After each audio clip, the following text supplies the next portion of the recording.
काला पानी की सजा अंग्रेजों के जमाने की एक ऐसी भयंकर सजा थी जिसका नाम सुनते ही कैदी थर थर कांप उठते थे। यह एक ऐसी सजा थी जिसके बदले कई कैदी मौत मांगने तक पर मजबूर हो जाते थे। दरअसल उस जमाने में आजादी की चाह रखने वाले क्रांतिकारियों को ऐसी कठोर सजाएं दी जाती थीं। यहाँ लाए गए कैदियों के शरीर धीरे धीरे हड्डियों का ढांचा मात्र बनकर रह जाते थे। यहाँ जो कैदी जिंदा रहना चाहते थे उन्हें तिल तिल करके तोड़ा जाता था और दूसरी ओर जो कैदी मरना चाहते थे उन्हें तड़पा तड़पा कर जिंदा रखा जाता था। समुद्र के बीचों बीच बनी इस खौफनाक जेल में कैदी मौत से भी बदतर जीवन जीने के लिए मजबूर थे। आंकड़ों की माने तो सेलुलर जेल में करीब 80,000 कैदियों को लाया गया था, जिनमें से मात्र 30,000 ही अपने वतन पर जिंदा लौट पाए। लेकिन बाकी 50,000 कैदियों का क्या हुआ, यह आज तक एक रहस्य बना हुआ है। साथियों, इंडियन रेबेलियन 1857 के बाद अंग्रेजी हुकूमत क्रांतिकारियों को गिरफ्तार करके उनका मनोबल तोड़ना चाहती थी।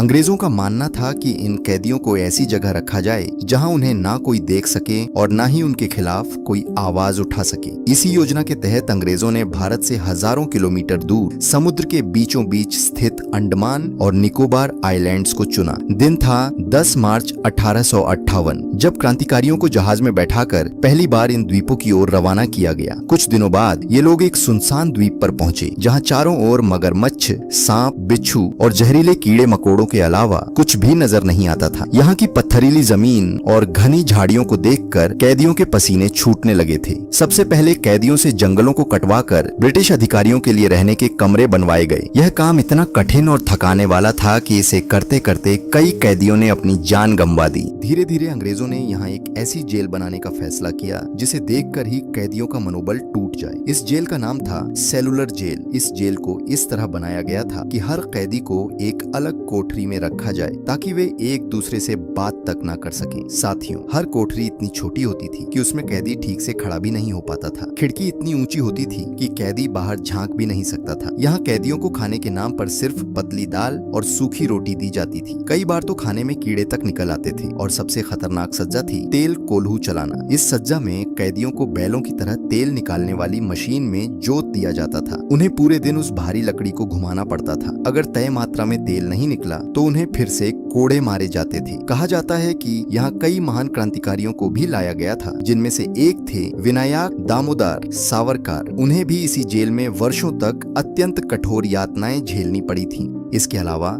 रस्सी बनाना, चक्की चलाना, तार नारियल फरवाना आदि कई काम करवाए जाते थे। यदि कोई कैदी लापरवाही कर देता तो उसको हथकड़ी लगाकर दीवार के सहारे खड़ा कर दिया जाता था। वीडियो पसंद आया हो तो हमारी चैनल को सब्सक्राइब करें।